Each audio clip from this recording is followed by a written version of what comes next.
Hello friends, welcome back to my channel. চলে এসেছি আবার একটা মিনি ব্লগ নিয়ে। আজকে শেয়ার করব কি করে আমরা বৃন্দাবন গিয়ে পৌঁছালাম, মানে ঠিক কতটা কষ্ট করার পরে আমরা বৃন্দাবন যেতে পেরেছিলাম। আমার মা এসেছিলো যেদিন, ওদিনই আমাদের ট্রেনের টিকিট ছিল বৃন্দাবন যাওয়ার জন্য। তো আমার 1 ঘন্টার ভিতরে আমরা রেডি হয়ে বেরিয়ে যাই ট্রেন ধরার জন্য। কিন্তু ওই যে কপালে না থাকলে যা হয়, আমরা 1-2 মিনিটের জন্য ট্রেনটাকে মিস করি। তারপর আমরা বসে থাকি, কী আর করবো বুঝতে পারছিলাম না। তারপর গিয়ে আরেকটা ট্রেনের ঘন্টাখানেক বাদে ট্রেনটা ছিল, ট্রেনের টিকিটটা কেটে তারপরে গিয়ে কিন্তু আমরা বৃন্দাবনে পৌঁছাই। আমাদের পৌঁছাতে পৌঁছাতে কিন্তু বিকাল হয়ে গেছিলো। তারপর আমরা ওখান থেকে সন্ধ্যার দিকে বেরিয়েছিলাম বাঁকেবিহারী মন্দির আর আশেপাশের যতগুলো মন্দির ছিল সেগুলো দর্শন করে আমরা ওদিন রাত্রে হোটেলেই ছিলাম। তারপরে সকালবেলা আমরা ভোর ভোর সবাই মিলে স্নান ধ্যান করে কিন্তু রেডি হয়ে বেরিয়ে গেছিলাম নিধিবন দেখার জন্য। আমরা ঠিক নিধিবনের পাশেই ছিলাম, যার জন্য হেঁটে হেঁটে আমরা পৌঁছে গেছিলাম নিধিবন দর্শনে। আর এই দেখো আমরা কিন্তু সবাই চলে এসেছি নিধিবনে। তো এখানে এসে বেশ ভালোই লাগছিল, খুব সুন্দর লাগছিল নিধিবন দর্শন করতে। আর তারপর দেখো এই হচ্ছে গাছগুলোতে দেখো কত সুন্দর।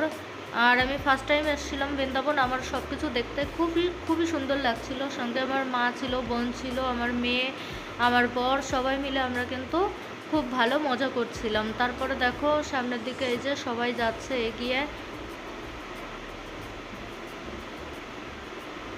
এই দেখো বাইরেটা দেখতে, গাছগুলো দেখতে কত সুন্দর লাগছে। আর এই দেখো হনুমানগুলো ছিল।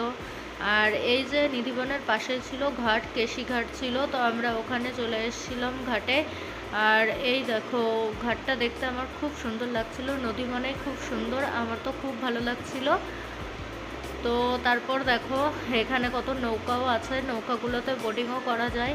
আর দেখো নৌকাগুলোতে কত সুন্দর করে সাজানো, নৌকাগুলো দেখতে আমার খুব সুন্দর লাগছিল। তো আমি একটু ভিডিও বানিয়ে নিচ্ছিলাম।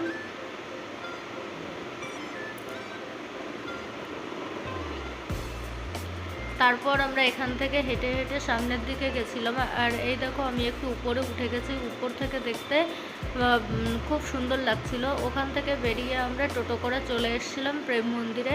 আর এই হচ্ছে প্রেম মন্দির, আর এই হচ্ছে গেট। আমাদের ওই পাশটায় যেতে হবে, তারপর ওখান দিয়ে হচ্ছে এন্ট্রি। তো তারপর দেখো আমরা মন্দিরের ভিতরে চলে এসেছিলাম। আর দেখো ঢুকেই কত সুন্দর, দেখেই পুরো মনটা শান্তি হয়ে গেল। দেখো কত সুন্দর লাগছিল। আর আজকে কিন্তু অনেক রোদও ছিল, অনেকটা রোদের তেজ ছিল।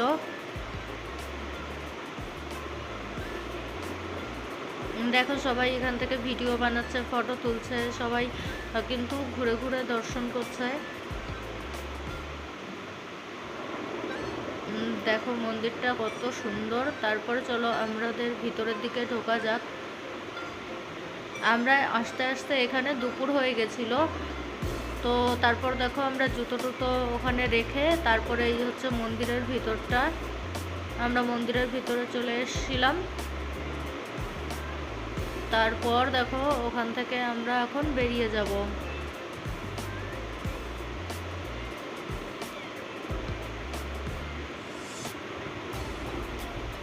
দেখো এখানেও রাধাকৃষ্ণ দোল খাচ্ছে, দেখে কতটা সুন্দর লাগছে। দেখো কি সুন্দর দৃশ্য, দেখে পুরো মনটাই জুড়িয়ে গেল। আর এই দেখো এই পাশ থেকেও আমি একটু ভিডিও করে নিচ্ছিলাম। আজকের মতো ভিডিও এই পর্যন্তই এন্ড করছি। দেখা হচ্ছে নতুন কোনো ব্লগে, ততক্ষণের জন্য টাটা।